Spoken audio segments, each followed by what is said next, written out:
Welcome to the Latter-day Saint Geeks podcast. I'm Spencer, and in this episode, I talk with Harry Burt about his experience being an extra on Doctor Who and his experience being a Bluey dad.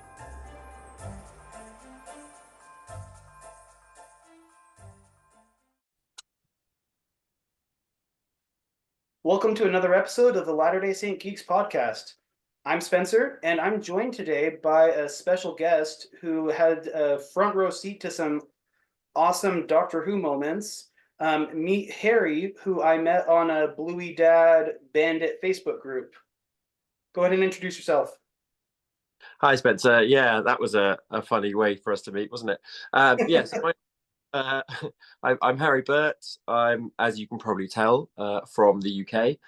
I kind of figured when you were on Doctor Who, you'd have to pretty well, most people. That's a clue as well, I guess. Yeah, you're quite right. There were a few stories filmed in America, I think, but besides that, it was like, it's all filmed in Wales, basically, right? That's right. Yeah. I'm just across the bridge from. Yes, that's right. It was mostly in Cardiff and the surrounding areas. Yeah. The reason I know that Cardiff exists. Well, Wales is a wonderful, wonderful place, and Cardiff is a lovely city as well, I have to say. Yes, we met on a Bandit Bluey group, as you mentioned. I've got a Bluey and a Bingo, which is, for those of you not versed in sort of Bandit conversation, that's two girls. So same as me, I got a Bluey and a Bingo as well. Perfect, nice. Yeah, they're amazing, and I'm trying to sort of introduce them to nerd culture slowly and carefully, so I don't scare them off. Trying to work out which Doctor Who episodes are appropriate for both or either of them to watch, which ones aren't going to scare them. Silence. My Bluey's been scared off by some of the Third Doctor stuff, so that's but I think Okay. she also, that's sometimes her excuse that, like, I don't want to watch your show, I want to watch my show. You can just never tell, though, can you? Because exactly. I watched Blink, my eldest, and she loved it, and that was great. Yeah. Whereas I once proverbially hiding behind the sofa. And then you're watching an episode with the silence, and I look over at her, just glance across, and she's cowering in the corner on the corner of the sofa. You know, you really can't tell. Yeah, it's a bit unpredictable. Yeah, so those are my kind of that's my focus, I guess. My girls. Yeah, I worked as an extra, a TV extra for a good sort of 6 or 7 years, I suppose. And did a number of TV shows and films and things as a part of that. But the big one that I did work on quite regularly was Doctor Who. And I know that's how we sort of got in contact with me, wasn't it? I posted some stills from a few episodes. Yeah, you had posted some Doctor Who screenshots on the Bandit Facebook group, and I'll include some of those in the show notes for this episode. Some of the better quality ones. Yeah, sure. Will not be able to recognize you in some of them because of the. Well, we're gonna do this. Will just be audio when it's all edited, but I mean, you were a Dalek in some, so it wouldn't matter anyways. People wouldn't recognize you on some of them. I haven't already, but I can prove my Dalek. There's a Doctor Who Confidential episode that's still on YouTube where you see Dalek. So it is, you know, I can back that claim up. It wasn't okay. I'll have to include the link of that one too, because that'll be fun to watch. I'll send you that, absolutely. Yeah, that was fun to see that, to have that evidence there, because you could say, oh yeah, I'm that Dalek over there. Yeah, I could say I was a Dalek too, and it. Of course, you were there with me. Yeah, exactly. Yeah, well, but before we get too deep into talking about your acting career or lack of career, I'll leave that up to you to decide. Sure. Hobby, maybe. We're going to do our recommendations. Sure. I'm going to recommend Ghost Basket. It's the latest Bluey episode. It's fun. It's heartwarming. And then in the last like 5 seconds, I won't spoil it for any Bluey fans, but oh my gosh, in the last 5 seconds, my heart kind of broke. I'd heard rumors, but it has the grannies, which I think is some of my favorite episodes. Is when the grannies come about. So it's just the Uh, here comes the grannies.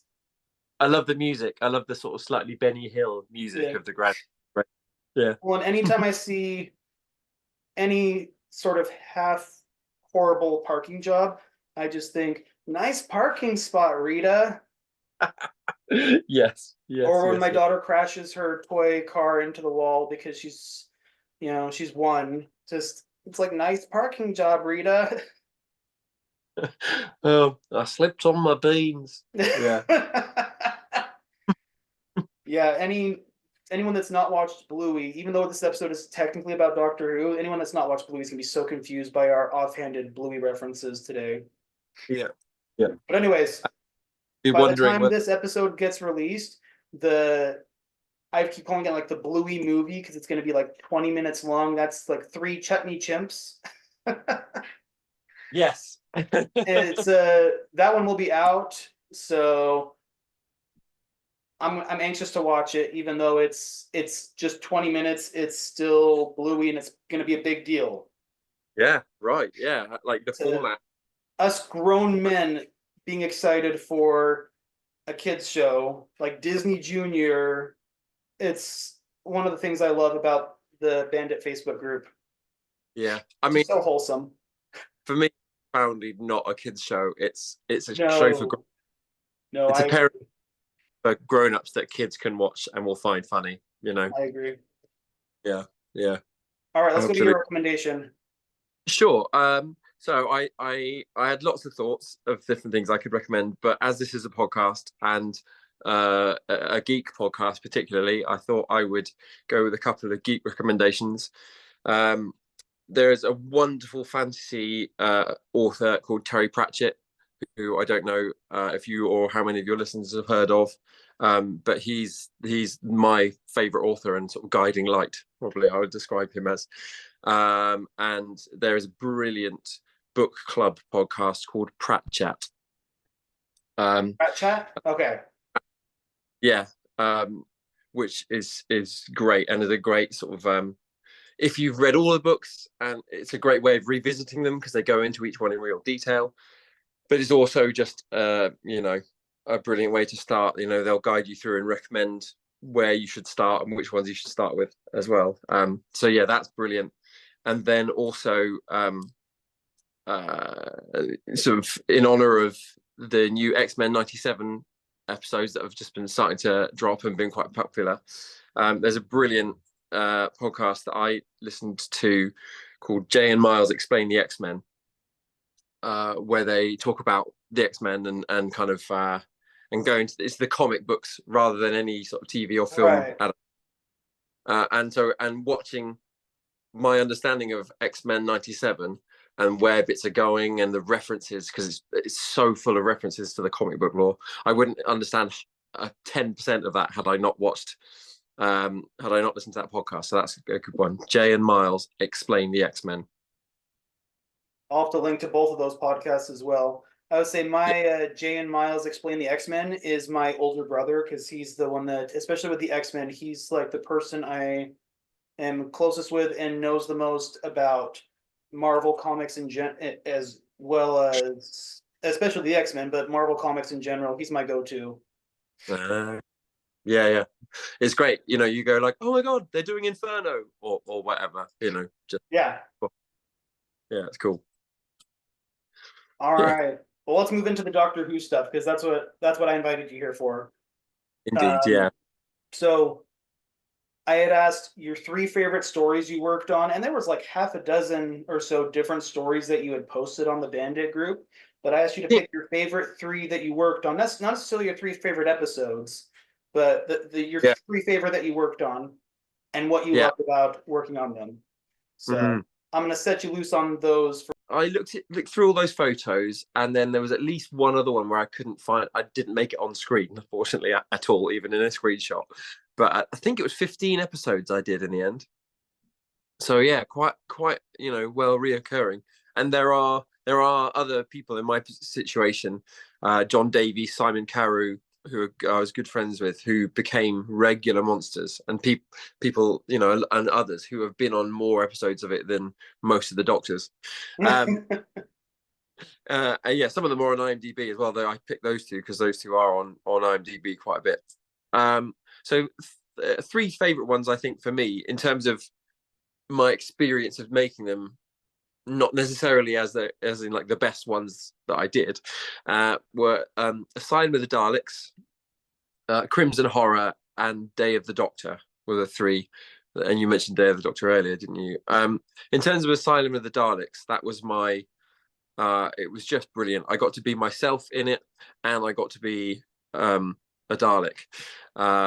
So Right, that because was it cool. was during that like illusion part where I don't remember who it was right now. Was it Rory who saw like who the Amy, Daleks thought they were? yes, yeah, it was Amy. I think she'd been Oh, infected that's right, by the. because she was being transformed. Yes, and she sort of looks at them, and then there's all these people acting kind of strangely, and I'm there sort of wobbling around in the background. You're like in front of the ballerina, if I recall, right? Ballerina going back round, round, around in circles, and then later on, when she looks back, it's a room full of Daleks, and I'm the 1960s Dalek at the back, pretending who's like the ballerina going round and round and round in circles. So they would call, action on that, and I just have to.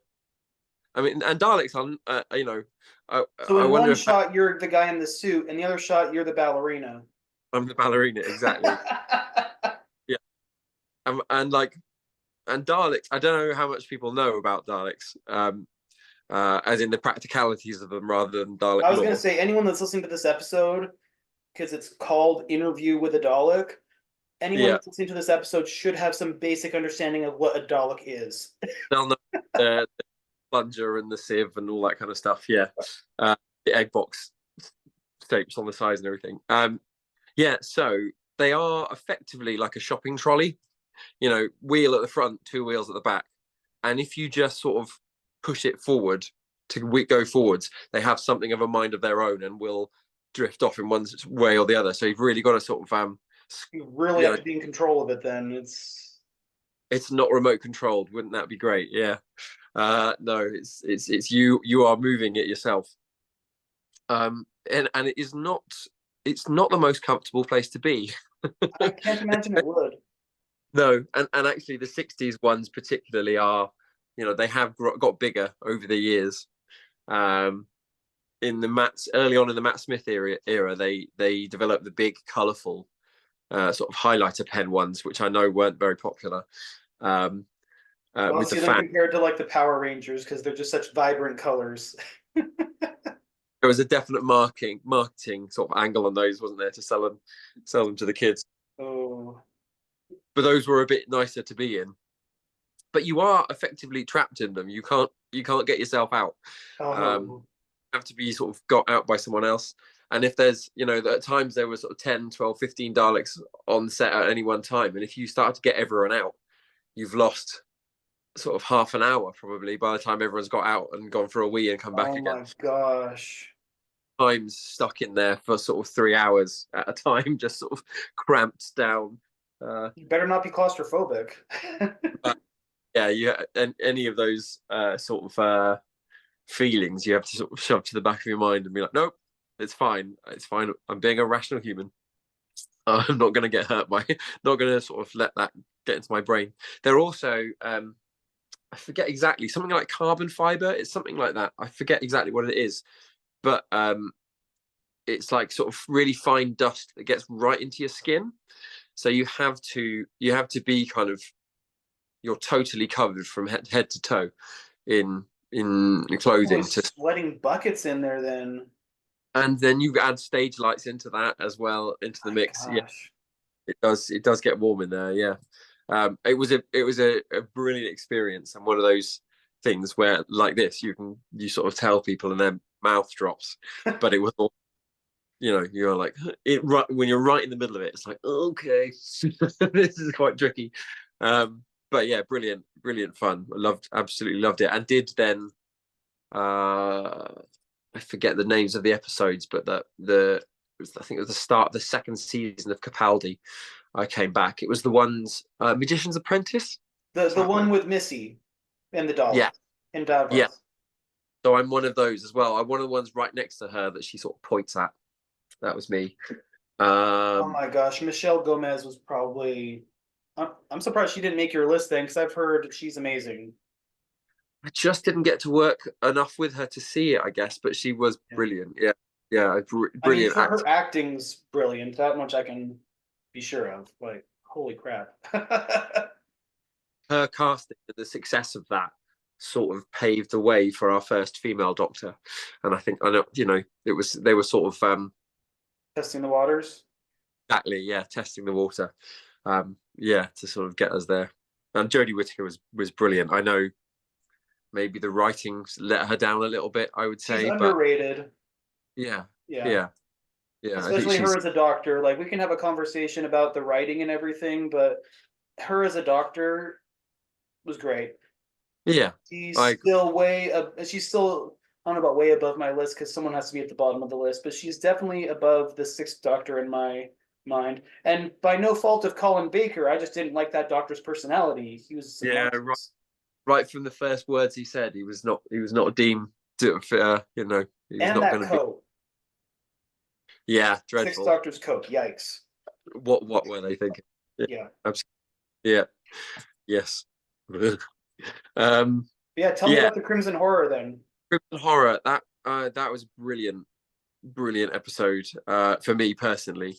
Uh, It wasn't one of my favorites of that season, so I'm curious what I mean, you're talking about it from an acting perspective, not from a viewing or recording or a I, viewing or I, a story perspective, but that does seem to be the consensus, doesn't it? That it wasn't a popular episode, and I although hadn't. any episode with Strax is good. Is I love Strax. Have you been eating the sweets again? No. Yeah, he's great. And the Tom Tom joke was a bit of an odd one. Anyway, so yeah, I mean, just from a personal experience, I was stood next to Diana Rigg, who we'll talk to in a minute. Oh, talk to. Welcome, Diana Rigg. No, That we'll would be talk. amazing. She was fantastic. So I sort of was her henchman for a couple of weeks, which was great. I got to do a little bit of stunt work, sort of punched around by Jenny. We did some singing, and I haven't mentioned this yet, but I'm a sort of musical theatre and drama. And I was a musical director as well for a bit in musicals, so I love that, and that was nice. And it was just a really nice sort of group of people that we worked with on that. I have a line of dialogue in that one, um, which is literally "Yes, ma'am." That's my line. Uh, but even so, get the heart rate is going when the boom mic is hanging You over your still have head, to and say it just right. yeah, exactly. Really, without that, you would probably have an even worse opinion of the episode. Yeah. Uh, yeah, got to chat a little bit to Mark Gatiss as well briefly on that. That was nice. But yeah, so yeah, that one just in terms of um prominence, I suppose, in terms of the kind of the Harry time on screen, that was probably the big one, I would say. Yeah, I yeah, mean, that I was a think really of the screenshots you shared, I think that's the one where you're seen the most prominent, except maybe yeah, Day of the Doctor, which is the next one, unless you have more you want to say about Crimson Horror. yeah. So Day of the Doctor, yeah. Again, so I wasn't sort of quite aware that the Crimson Horror was not a well-received episode. I was also not hugely aware of the fact that until quite recently that Day of the Doctor really is in the top. Most people sort of Oh top yeah. five, Oh isn't yeah. it? Um, yeah, it was When I was nice to telling see. you before we started recording that I got to see that one in on the big screen and oh, loved it. Just blew my mind. And then Capaldi's eyes just it was great. Yeah, But this is about you. it's it's great, isn't it, when you see him because Doctor Who is so good about because there's such a canon of work there. They look back so often and they link to the old Doctors, and that's great. And there's a lot of that in that episode as well. But the fact that they sort of link it forwards as well was so clever. I thought, yeah, the fact that he was there too, because Yeah. that continuity sense. You're like, why do we know? We obviously don't see the ones that are going to happen in the future because they haven't happened yet. But that little tiny moment was cool, wasn't it? Yeah, I've so always I'm thought that they need to like have a new Doctor be introduced in that way. They yeah, kind of did that with the Fugitive Doctor, except she was the past, and we won't. This episode isn't about her. sure. Although And maybe actually, she's a future Doctor. Who knows? yeah, The whole exactly. They timeless child and the celestial toy maker and all the memories were complicated yeah, and mixed, and there's so many yeah. Well, theories about that one I mean, and and complaints. and they do seem to mostly cast people who have been in the show before as something else as well, don't they? So you just never quite know with the producers, and with spacey, wacy, timey wimey stuff, you can kind of just Exactly. one. I think. Yeah, I mean, in Day of the Doctor, I was sort of Elizabeth I sort of Tudor time soldier who we ran up and sort of surrounded the doctors. So that was Matt Smith, David Tennant, and John Hurt. So I can Talk say, about yeah, timey wimey. exactly. Yeah, it was, wasn't it? Yeah, yeah. So I can accurately say that I've met and worked with four doctors, which probably most people can't claim that who've worked on the show. So yeah, I that think I was may have met that many at comic conventions, and that was like a small snippet of time. I can barely claim that I've met David Tennant because it was so quick. yeah. They're all so lovely though. That's the impression you get working with them on set is they've I obviously believe it. they've got so much to think about on the weight of a whole set on their shoulders. I've done the odd bit of Oh, I've done a not couple just the set, but the whole like future and pat again, timey wimey. They got the whole 50 and now 60 years of history on their shoulders. It's not a small consideration. Like they are invested, and you can tell how much they're invested in the franchise. yeah, absolutely. I mean, I've done a couple of like really small scale adverts and things where I've had a fair bit of dialogue to deliver to camera. And honestly, once the camera rolls, your brain just goes gone. And so I have so much respect for them, given, you know, they've probably been given a third draft the night before or even on the morning sometimes where the lines have changed. And then they've got to deliver all this stuff. And with Doctor Who, it's not easy dialogue. It's spacey, wacy, timey, wimey nonsense. And That's one so of the the way things that, that gives me a lot of maybe you'd call it compassion for the 13th Doctor is, she has this whole weight. I believe she took the weight of the franchise seriously, and whether it's the writing or whether it's something else, like my heart breaks whenever there are people just ragging on, especially her as the Doctor or the her Doctor. yeah, It's not Jodie's fault that her era came under criticism. I I think think she it's did an amazing job, and she respected and took that mantle seriously throughout her tenure in the TARDIS. and for me as someone who, we both got we as we said we both got girls. I want them to have female role models in nerd culture that they can watch that aren't, sex symbols or whatever. And so if the fact that she was there Exactly, I agree. and as soon as she came on in that awesome costume, like there's my eldest, I've got a picture of her one Halloween dressed as the Doctor, and you were like, come on, it's gonna be great, and we're gonna all watch it together, and then it just is fine. It was a shame. I think new Well, it's the showrunner. same thing when Brie Larson gets crap for being Captain Marvel or and stuff like that. That's like I have zero issues with Captain Marvel. I don't know why her movies have come under criticism, and that's a conversation for another day. But I love that my daughter knows who Spider Gwen is from the Disney Junior. They call her Ghost Spider in that one. I don't know if you've seen that one with your Yeah, yeah, but Amazing like Spidey. she loves Ghost Spider, she loves Ms. Marvel, and I love that there are superheroes for her to look up to. They might be different ones than I looked up to as a kid, but it's still something we can enjoy together.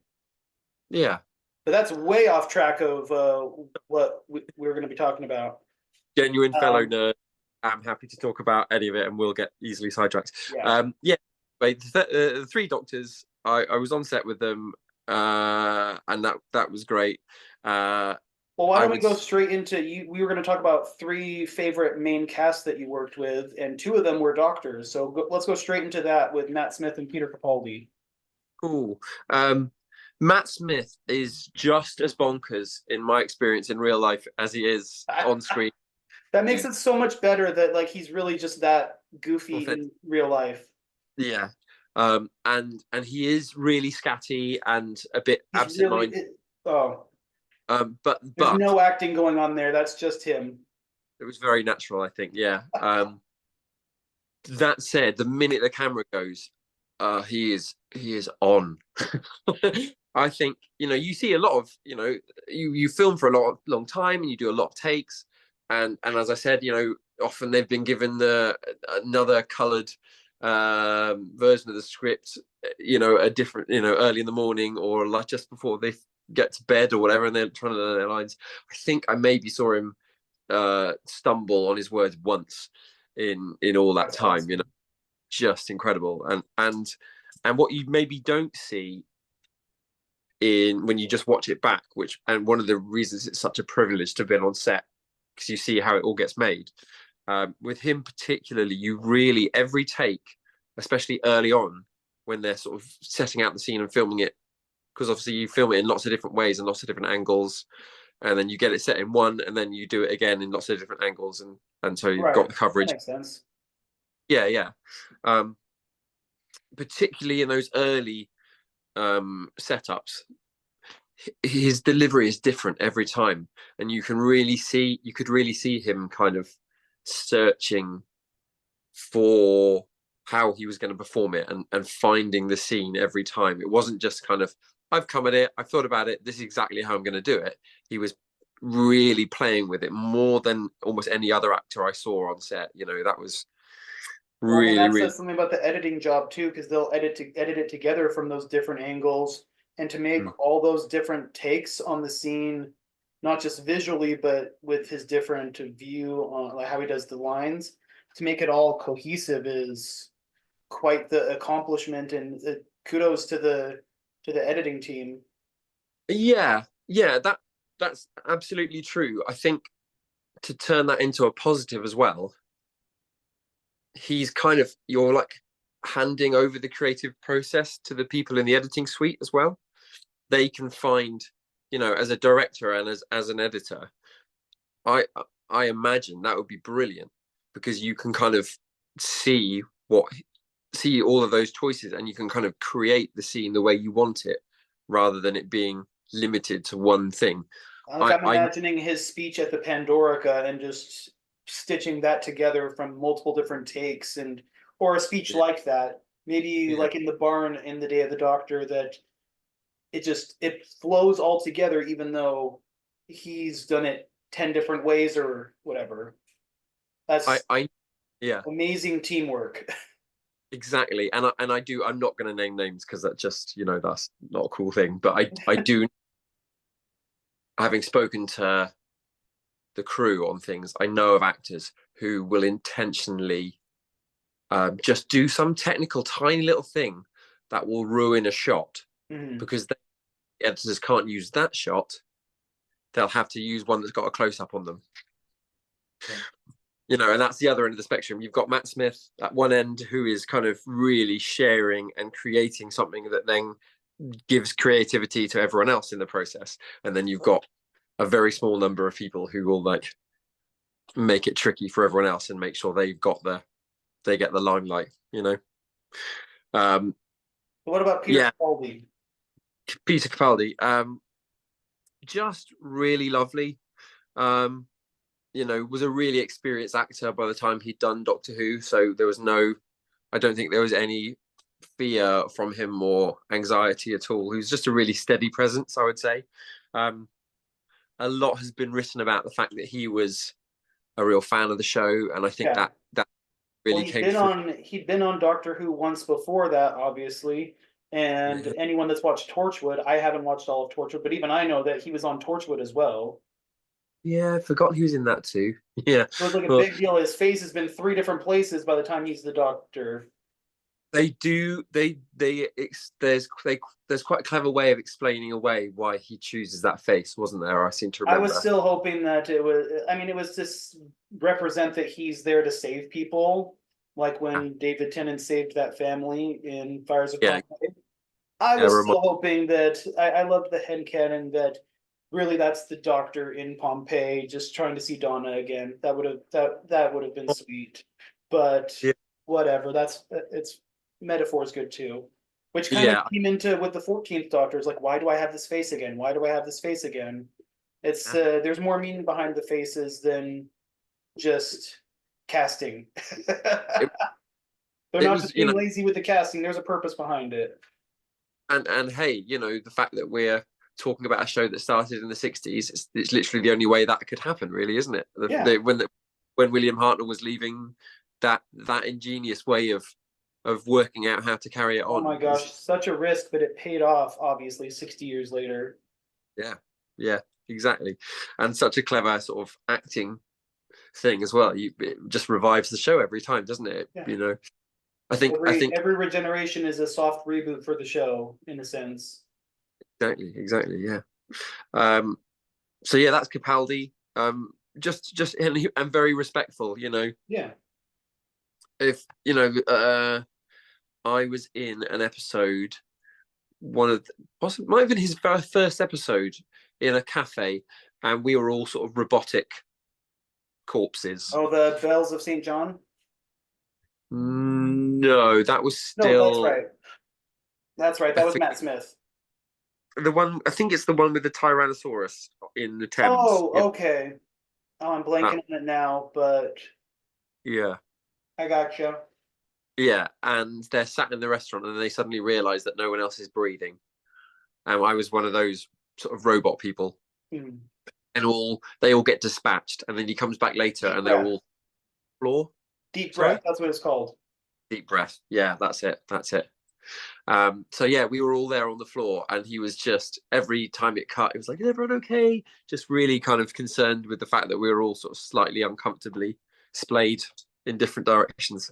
So yeah, came across as really authentic, really nice guy, um, and more interested in chatting to us and to a lot of the other guys who work regularly doing the monster stuff than he was necessarily talking to the big wigs or whatever. So yeah, he was really nice. Um, and then coming back to Crimson Horror, yeah, Diana Rigg was someone I worked with on Crimson Horror and was stood around with her a lot. So she obviously heard me singing, and a couple of people were like, "Oh, you're a good," and it was like, "Yes, so that's the thing I do." I completely Uh, forget that singing exists in that episode. I'm gonna have to. I don't remember that. it's a tiny moment. It's just they sing Jerusalem. They sing Okay. them in the factory. Um, and yeah, so there was that. I think they initially booked me possibly to play the organ on it, but then that they couldn't make that work in the church, so I ended up we were all just singing to a backing track in the end. Um, yeah, so she then mentioned that she'd been in a Sondheim musical called Follies, and that he'd rewritten one of the characters for her when it came to when she was in it, and so that was awesome because I'm a huge he's Stephen Sondheim is sort of my favorite musical composer. He's an unparalleled genius, and so just speaking to someone who had not only met him but worked with him and then had songs written by him for her, was really cool. And she was great. Uh, I wouldn't go as far as to say she was a diva. It wasn't a negative thing, but she was just a huge presence on the set. A huge kind of so much like TV royalty almost. That's the way she came across. I just and everyone treated her with that level of respect. She was awesome. I think something that perhaps got hidden well by the episode was she was an old lady by that point, and If and anything, that played into her character, which I mean, but she's still yeah, she didn't act like an old lady for sure. no, she was, and that was very very well sort of edited around. I think she needed a body double for going upstairs, for example. I think they got, and that sort of thing. It was just, she was sort of she was an old lady by that point, and that, we're talking 10, 12 years ago now. Yeah. Even at I that mean, point. she passed like 4 years ago, so it's like she was up there. She had a good long life. And I, as a kid, I was watching her in the Avengers, reruns of the Avengers, which confused us British audience when the Avengers became a big film sensation. In the UK, the first film isn't called the Avengers; it's called Avengers Assemble. Ostensibly, there would have been a lot of people here who would have gone, "Oh, they're remaking the 1960s action TV show." No, different thing. Yeah. No, she was great, and hearing her anecdotes about Sondheim, as I mentioned, were really awesome. precious. That's awesome. Yeah.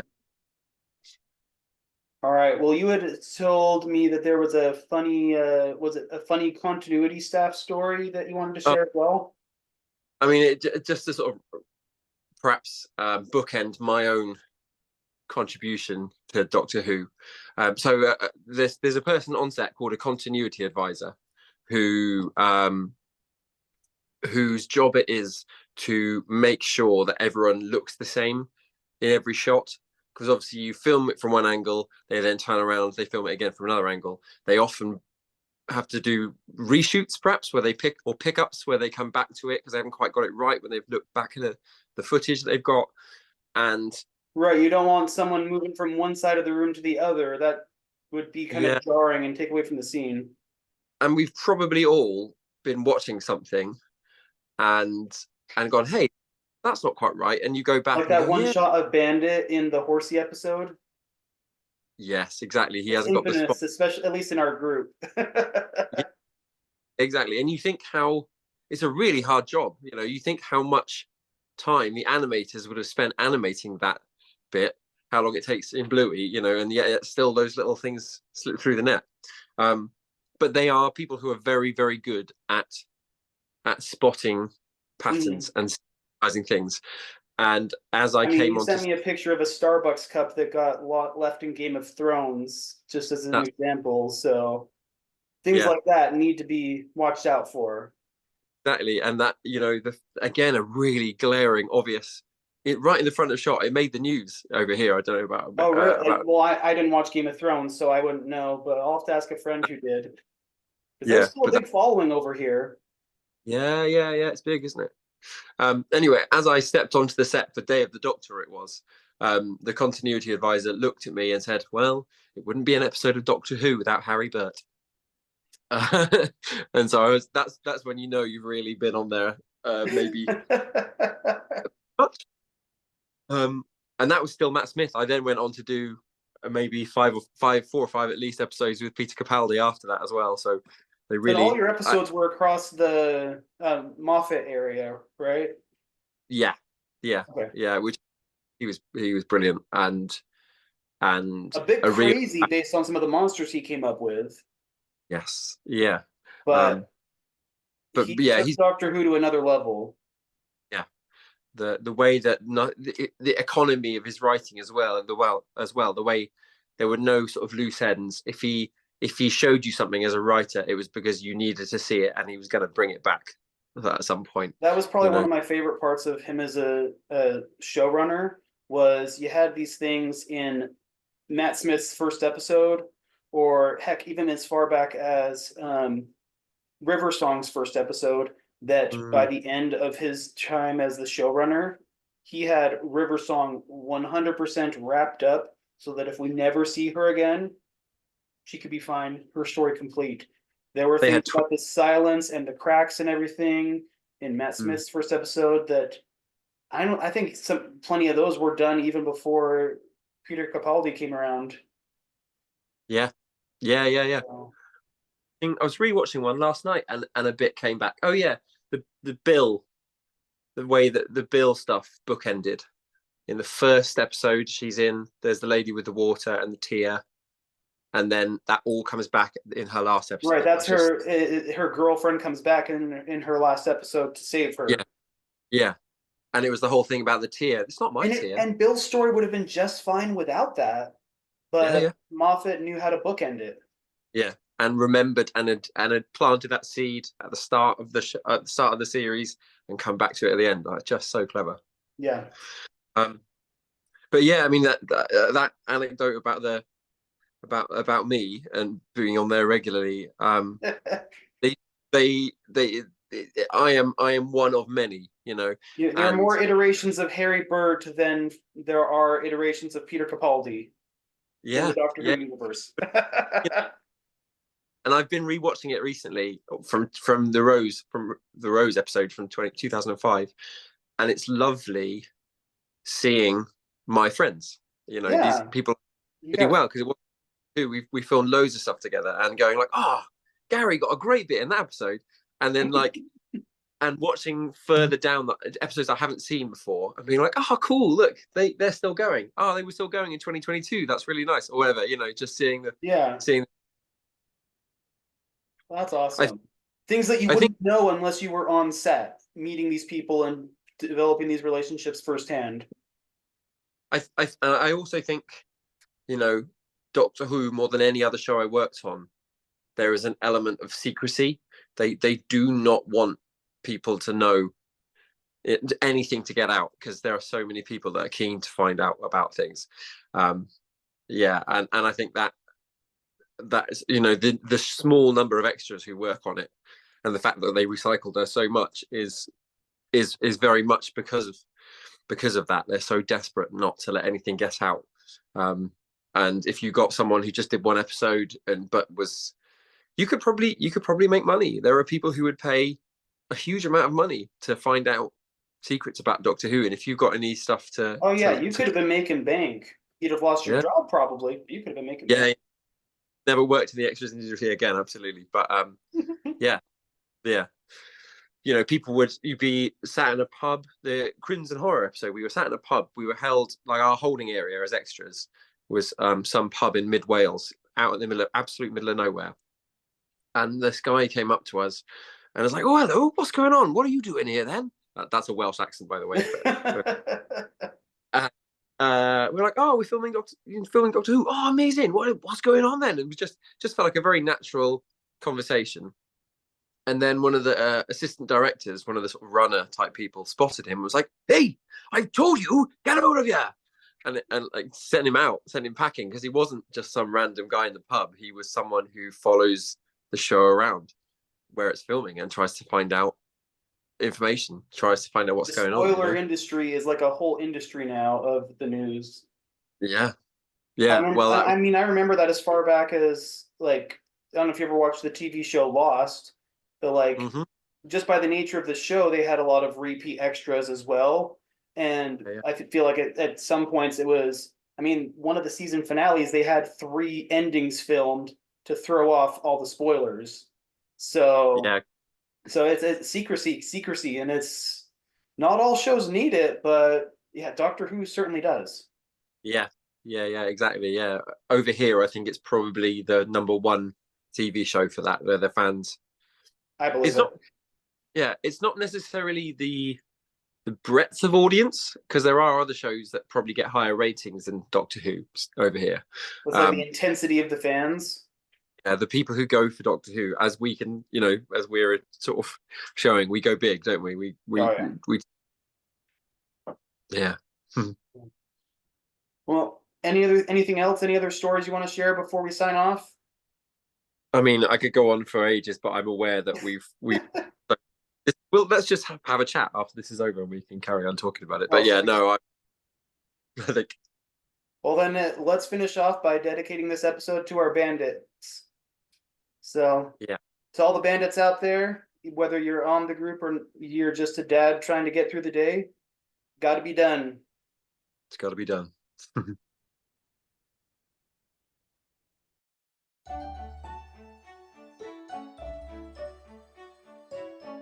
Thanks for listening to the Latter-day Saint Geeks podcast. Intro and outro music was provided by David Schradell. You can follow us on most social media platforms, including Facebook and Instagram. You can follow the podcast on Apple Podcasts, Spotify, and YouTube.